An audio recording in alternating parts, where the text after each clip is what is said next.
Hi everyone, in front of me I've got POCO Pad M1 and let me share with you how to change the keyboard language on this device.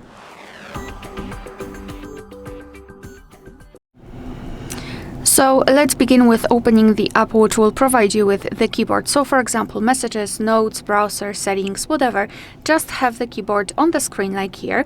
And as you can see now we've got the language which I have no idea how to type in. So let's change it. First of all, we have to localize this gear icon in this upper panel. If you cannot find it here, no worries. Just tap on this 4 dots icon in the left upper corner and the settings will appear somewhere there. So let's tap on the gear icon. And here we've got the option languages. This is the list of all currently applied languages. We've got different languages, completely different.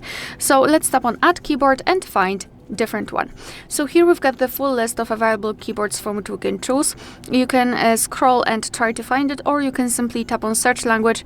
However, as you can see in my case, I'm not really able to type anything. I mean, because I do not know this language. Alright, so let me go back here, tap on Add Language, and in my case I've got suggested languages here. So after finding the language, simply tap on it. Now you can choose the keyboard layout, so you can use, for example, handwriting or different options from the layouts. It's completely up to you, just mark the option and then tap on Done.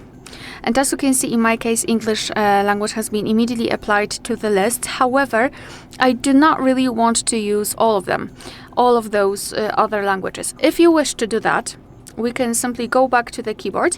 And I just wanted to show you that here we've got the icon, the globe icon, thanks to which we can change the layout. So after typing, we can swipe through different languages. Moreover, the spacebar, it's not empty. We've got the name of the language we're currently using. So in order to remove the languages, let's go back to the settings, here to languages, and here we've got this icon, the edit icon, pencil icon. So just tap on it. Now we have to mark the languages which we want to remove and tap on the trash bin icon. And as you can see, I've got only one language applied. Alright, so that will be all. Thank you so much for watching. Please hit the subscribe button and leave the thumbs up.